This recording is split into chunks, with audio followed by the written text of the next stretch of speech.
Hi, I'm Kevin, And I'm Amanda. and we are serving up. All that jam.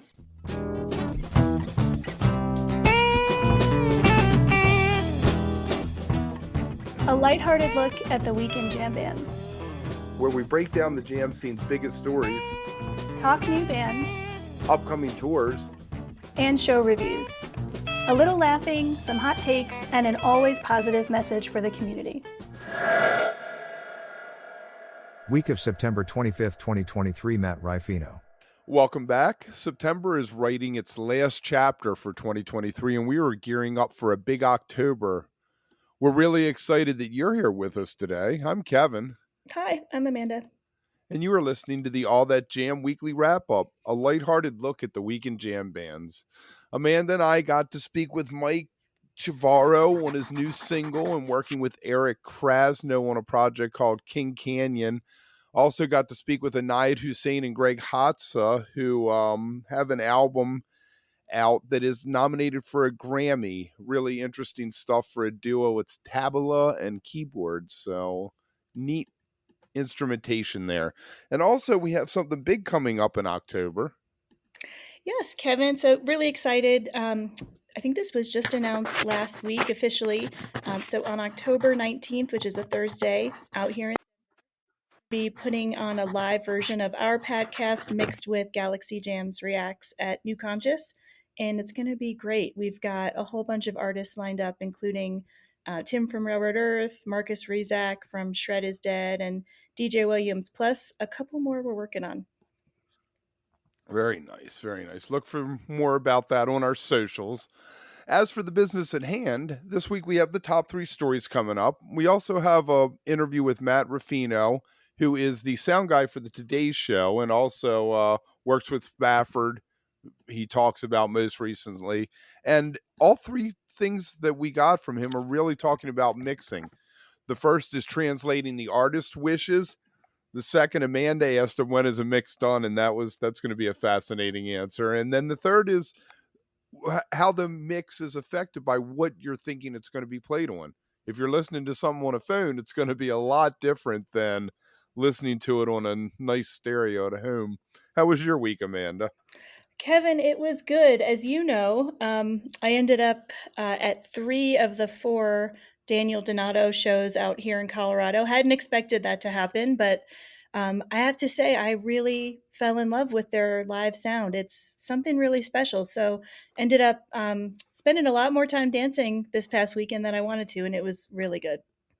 Very nice, very nice. And he is a guitar player? He's guitar. They're a 4-piece, but the secret weapon of that band is their keys player, who they call Sugar. And these guys are all pretty young, at least to me, I'll say. I think their bass player just turned 30 in the last week. So the keys player, who has a similar setup to Peter from Goose, but maybe 10 less keyboards at this point, also shreds on guitar and sings really well. So that guy is fantastic. So great band. Cool. Now, you did have a chance to find some stories for this week, didn't you? I did. I'm super prepared. All right, so let's check them out. The top 3 stories of the week. Okay, Kevin, wanted to start this week with some news out of Round Records, and don't know too much about Round Records, but I've been checking them out.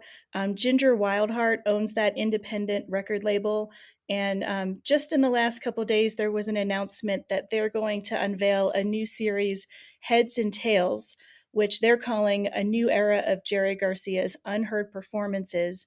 This is on vinyl. And so this is a new live LP series that is dedicated to showcasing what they're saying are previously unreleased Garcia performances, performances that can't fit onto a single side of a vinyl record.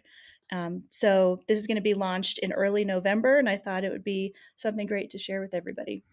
Interesting. So this is different than the Pure Jerry series that they do. It is, yes, exactly. And I guess, Garcia had once upon a time talked about a concept of record consciousness, which involved creating music that was suitable for recording, pressing onto LPs and selling in stores.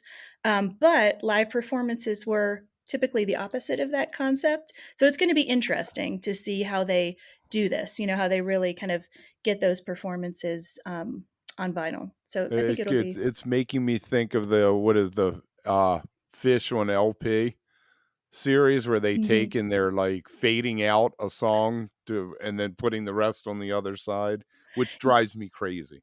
I'll just say. I agree. Yeah, so that's a challenge, right? Kind of exploring these old tape recordings where you've got real flips, you've got sometimes bad cuts, Oh yeah. which obviously, yeah, like you're saying, prevented complete releases. So that's one of the reason why some of these performances have never really been heard.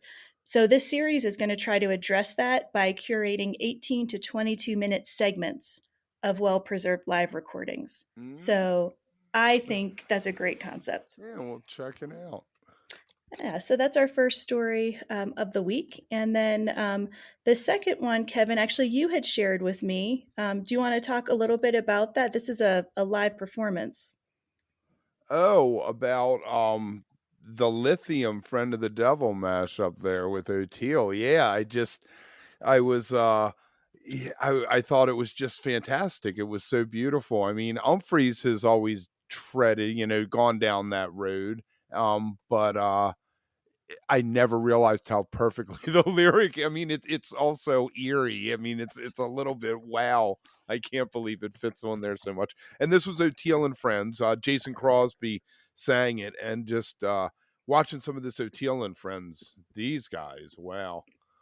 Yeah, that's a special thing. I also had heard at one of the recent Oteil shows, he paid some homage to his family, Kofi, and you know, I love things like this, Kevin, where this is a song that I would never have put together with someone like Oteil, but I think you're right. When I listened to it, it worked. So it just goes to show that, you know, we all listen to everything. Every Right. I was complaining earlier about bands doing 80s covers. And then in the next breath, I was like, wow, Lithium was so cool. And I don't know. There's some great stuff from the 80s. I mean, obviously, like Talking Heads, stuff like that. But some stuff in the 80s should have been left there. I'll just say that. I yeah, I don't disagree. I do find it very interesting when bands really try to put their own spin on things, though. So I'm always up for it, but sometimes, yeah, sometimes things could just be left there. Yeah. All right. Well, thank you for sharing that with me too. That was definitely a really cool thing I probably wouldn't have found on my own. The last story for this week maybe is a non-story. I don't know, but you know what? For us, it's always going to be news that Phish confirmed their 2023 New Year's Eve run at MSG. I know that a lot of us were curious about that one, though. As always. Mhm. Um, so, Kevin, was this a surprise for you? Were you like, obviously, this is going to happen? What were Yeah, you I thinking? had heard that the Sphere was going to have the Eagles on New Year's, so I kind of felt like that was out. Yeah, I mean it's what they always do. Trey likes it. Why not? He spends Christmas at home, and then he gets to do New Year's around the corner from his house, and pockets a cool million, probably. I hope so at this point, I mean, the rumor mill is just so much fun, isn't it though? Even like you said with that kind of information about the sphere, that was huge talk. And I love that they announced that, really on the heels of closing out the Dick's run. So I'm excited, and you never know, maybe I'll Now, make it there. what did you make of them announcing the festival the week before that? I think it's great. But Why just the not? way they did that. Instead Yeah. of announcing New Year's, which comes chronologically before the festival, they announced the festival first and planted the Well, seed in everyone's head, I guess. I think that's true. And I'm sure there's a reason for it, or maybe somebody in that camp was just really excited to get the news about that festival out. You never know with these things because there's so much contract agreement work and signatures and marketing that has to happen. So it's just a huge machine. It's 1 hour from my house. That's so cool, Kevin. The That's last time I awesome. drove to, I had to drive to a swamp in Florida to go to a festival. Yeah, it's been quite a while, but I always really enjoyed every festival of theirs that I ever went to, and definitely excited for that one. Yeah, I'm very curious about what's going to happen. There's a lot of expectations, and especially after the last one, so we'll see what happens. But let's jump into this with Matt Rifino. He is. It was fascinating talking to him. We got into some Grateful Dead and a lot of other things, but everything we're focusing on today is about mixing because that's what he does. And this first clip is about him translating the artist's wishes. So let's check that out, and we'll see you on the other side.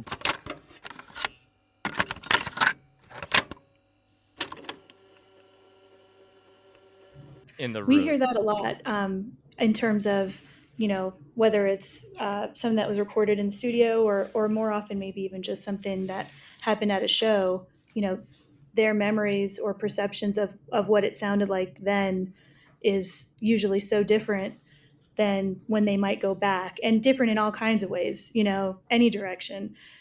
So I'm sure it's pretty similar in the situation they're working with you too, because that comes out of them. They're never going to hear it exactly the way that we would. But you're turning it around, I think, is probably giving them the closest approximation to what that is. And I'm sure well, that's if you great were for to them. listen to like one of your favorite bands and all the microphones on the stage that's recorded into the computer, like the close mics, when you've got a mic 2 inches from the guitar cabinet, it doesn't sound like as the human ear hears it when you're 20 feet back.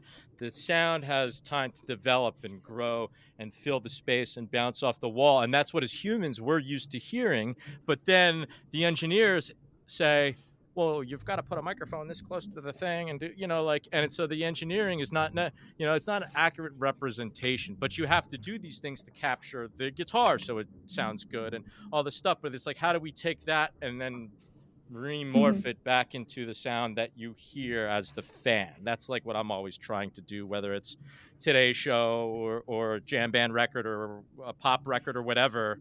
I'm just trying to say, well, like, oh, send me the video of the show that I'm mixing. Okay, well, the theater looks like this. It's got concrete walls. It's got glass in the back. Like, so then I'm trying to go in and do what I do to create that, either with mics that were picked up from the crowd, like ambient mics, or if they didn't have them, with effects and reverbs to try to just make it feel like when the drummer hits the snare drum, you hear him hit the snare drum, but then like maybe a couple of milliseconds later, that snare drum hits off the back wall and then comes back to your ear and you hear waka. And it's like, I think a lot of times records and live streams and that stuff doesn't represent that sound necessarily. I was talking to Reggie Scanlon, who's the bass player for the Radiators out of New Orleans, about soundboards, because Kenny, their guy, puts out a patch bay. Everybody gets a recording if you want it. And he said to me they sounded like photographic negatives to him, which I always found interesting. I know exactly. Because of what you're saying about the ambience of the room. And I always say a matrix mix is best. 30% room, 70% soundboard. Like if I'm on re-listen, I'm always looking for the matrix, because to me it's like, because you're getting the feel of what happened in that space and time, but a little more the clarity and the punch of the close mic stuff. And in general, that's how, and even if it's like I'm working on a 80s sounding synth pop record right now, which is totally different than that, like Spafford or whoever, and I'm still trying to put the space around that in a way where it moves and it feels like it's moving air and not just one dimensional, but where the speaker where when you flip it on from the rough mix to my mix, it feels like it gets taller. It feels like it opens up. Like that's what I'm trying to do with. It's so hard to describe music. I love Bob Weir when he told the engineer he wanted the sound of dead air. Yes. Yeah, the guy left. And the guy left. Yep. Yeah. Well, can I ask you, what's the difference between someone who produces a record and someone who engineers a record? Fine line. Sometimes nothing, sometimes everything. A producer traditionally back in the day, initially when we thought of producers in the 50s and 60s, a lot of times they were just guys who did the budgets and sat there and read the newspaper and made sure that they finished the record on time. And then, as the Dead and these bands and the Stones and the Beatles got more creative, it became more of people who are helping with the songwriting and the arranging and the parts, and you're really getting into fine tune. Like when I'm producing, a lot of times I'll go into rehearsals with the band and we'll listen to the songs, and we might cut stuff out or add stuff or change a pattern, or so that's more producing. If someone's going to hire me to just engineer or mix, I'm just sort of like the technical guy, and if you have a question or you want my opinion, I'll gladly give it to you, but that's sort of not my, I know where my hierarchy is there, and I'll de facto to the producer or the artist. And if I'm producing and I have more of a say, I'll speak my mind more, and I'll try to push the project to be as good as I think it can be. And my one thing in the studio is I usually just try to say, if you're going to ask me to produce, it goes for everybody. If someone has an idea, let's not spend 10 minutes arguing about why it's not going to work. Let's spend 3 minutes trying it. If it doesn't work, it doesn't work. Let's move on. But everyone should have a voice, drummer, bass player, everybody, everyone. If I have an idea, all I ask is you give me the courtesy to give me 30 seconds to try it. And if it's the dumbest idea ever, oh, well, we moved on. And maybe it was the dumb idea, but it spawned another idea, because when you went to go to that chord, you slipped and hit another chord, and then that was the thing. So sometimes it's a happy accident. So production is sort of, it's a little bit of everything. It's a moving target. Yeah, Kevin, I got to tell you, these kind of conversations, I think, more than anything else, just fascinate me, because if you can just imagine, all of the artists that Matt has worked with, the stories that he has, and we got a little bit of that, but I know that there's a lot more. And I appreciated his take on just being able to translate all of those different needs that they have. We're going to get back into this conversation here in a minute, but before I do, just as always, wanted to remind everyone that we are on social media at All That Jam Pod, allthatjampod.com. And then, of course, everywhere you can get podcasts, you can find us, which is great. Just search for us or head to your Spotify, Apple Podcasts, and we will be there. So really happy to kind of get back into this conversation with Matt. One of the things that I was really curious about, just thinking of my own work, is when do you feel like it's finished? Because I'm sure, like so many other things, you could tweak for years and just keep trying to make everything perfect. So we asked Matt about that, and here's what he had to say. But I get, when you're talking, my immediate thought was how important decisiveness needs to be, I'm sure, to this, even just making decisions about that final mix. I mean, you could spend your whole life, right? I have. Wait a second, just a little more there. Hold on.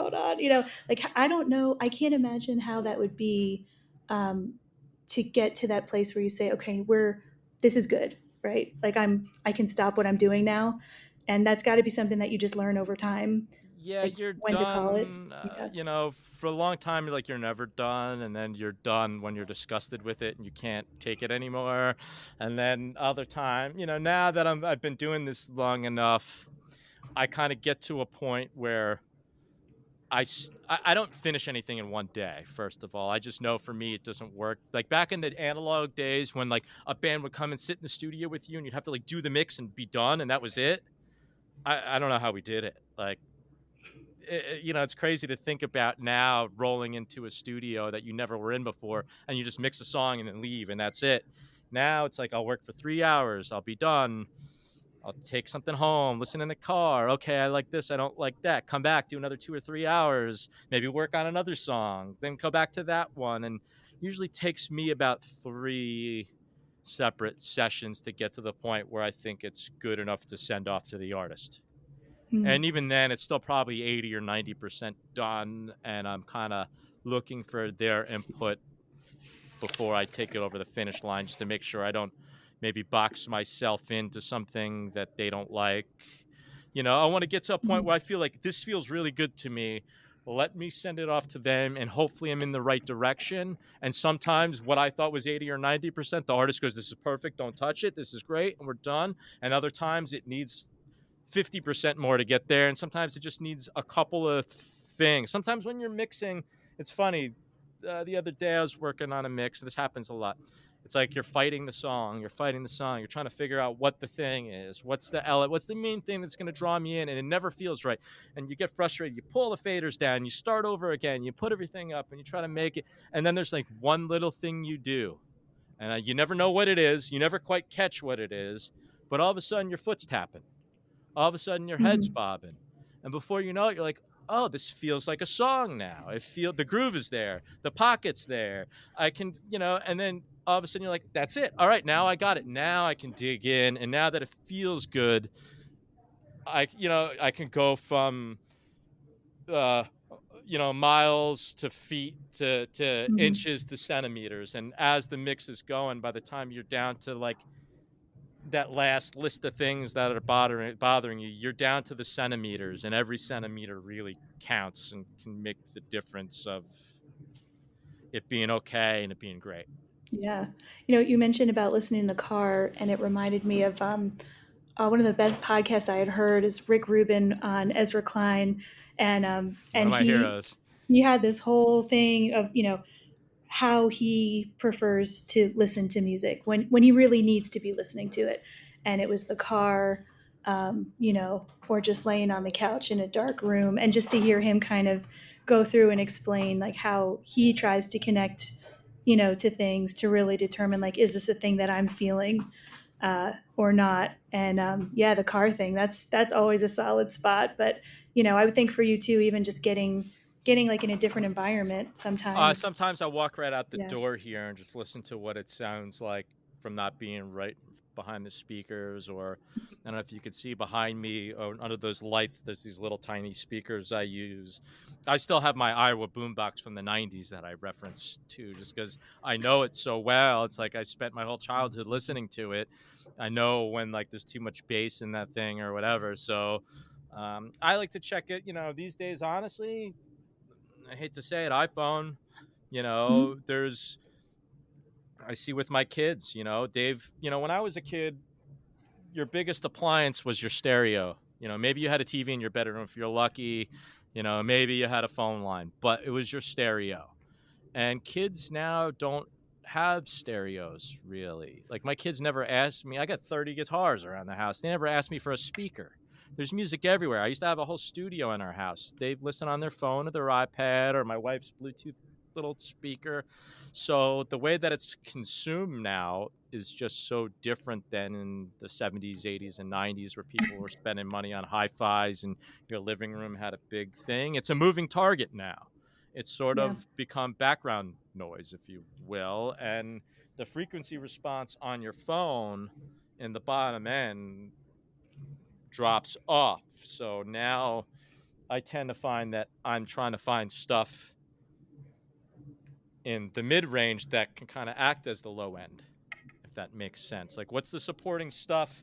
What's the lowest I can get out of this thing that people are going to hear that's going to make it feel like some sort of rhythm, or that you can maybe hear a note in the bass guitar a little bit?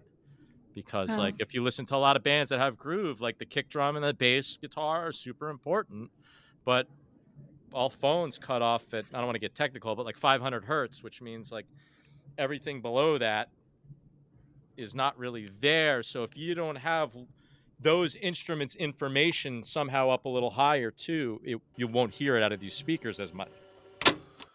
Yeah, I've always had trouble when I was in school.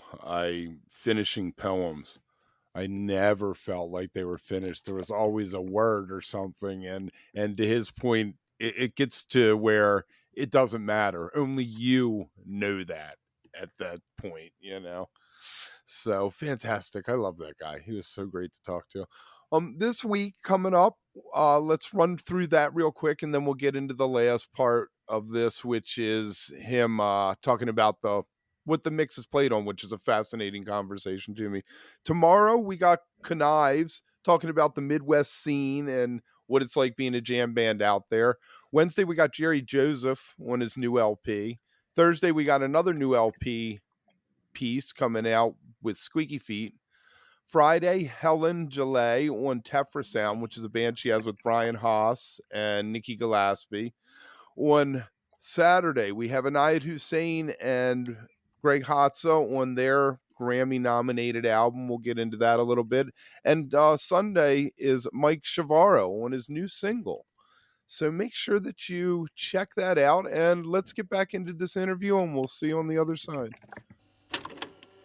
That is so fascinating. I never actually occurred to me, but that makes so much sense that to some degree, like not that it would change what you're doing so much, but just being aware of how people are consuming that music and how it's going to come out of that device. Because you're right. I mean, it's a very different feel, and that's how so many of us are listening. I makes see total sense. I see the big push right now for the Dolby Atmos thing, and I just really gotta wonder, like, who's buying 20 speakers? I love it. It would be great. Like, listen, make it happen. I'd love to everyone have a great stereo, Atmos surround sound system in their house, so my music mixes sound great everywhere. But I mean, the reality is people listen on their iPad. We're not getting bigger with things. We're getting smaller. It feels like it anyway. Yeah, no doubt.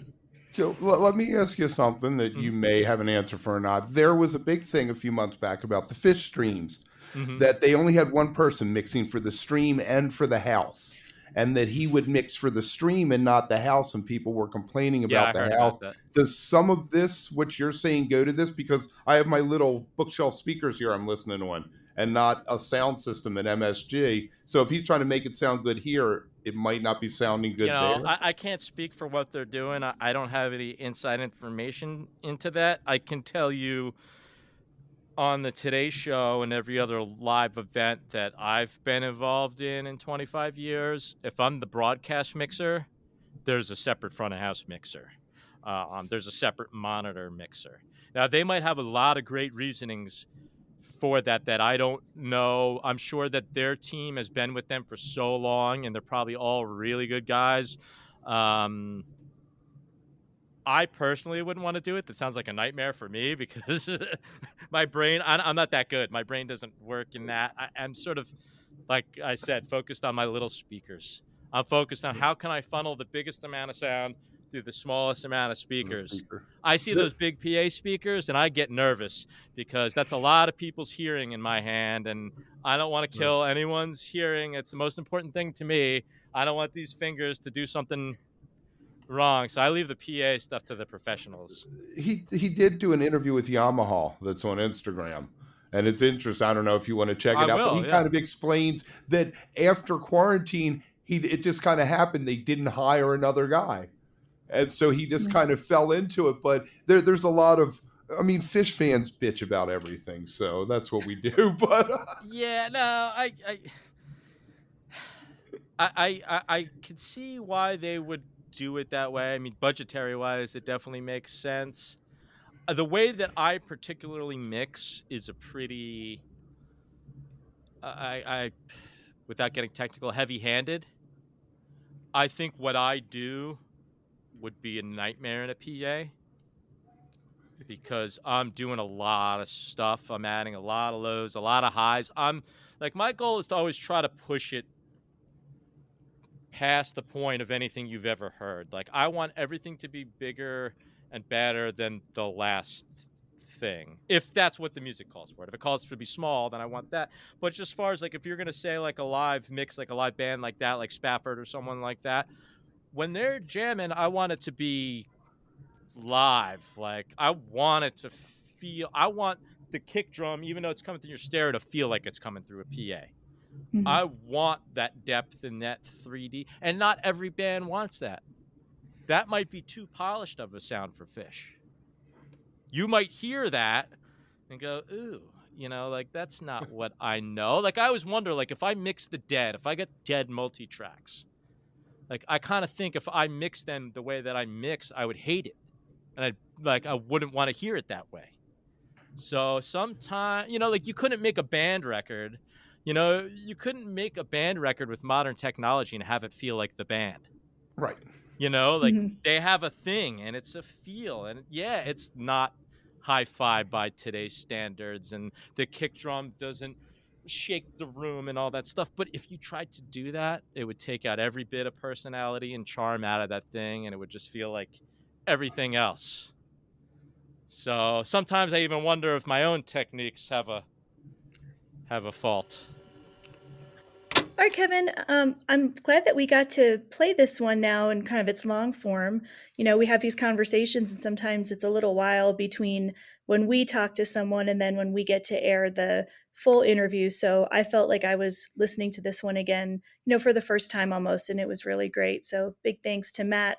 He's also been really supportive of the show. Speaking of support, if you are in the Denver area on October 19th, please come on out to New Conscious. And then be on the lookout too, because this event is also going to be a fundraiser for Conscious Alliance and Groove Safe. And we're going to have some things online so everyone can participate. There will also be a live stream. And so more details on that to come. Very nice. Very nice. And you were talking about listening to whole interviews. I figured out a way to upload stuff onto YouTube. We put up the full Kendall Street Company, and we also put up Air Show, the complete. And I think Alan Evans going to be next, unless we want to ask people, give them some options, and we can let them pick. That's a good idea. Actually, you know what? That's something that that Mike from Galaxy Jams does a lot. Opens it up. So I'm thinking Alright. something like that could definitely happen because that's part of their usual routine. All right. So make sure that you look for that, and remember, stay beautiful, but don't stay underground too long. I'll see you soon, Amanda. All right. Thanks, Kevin.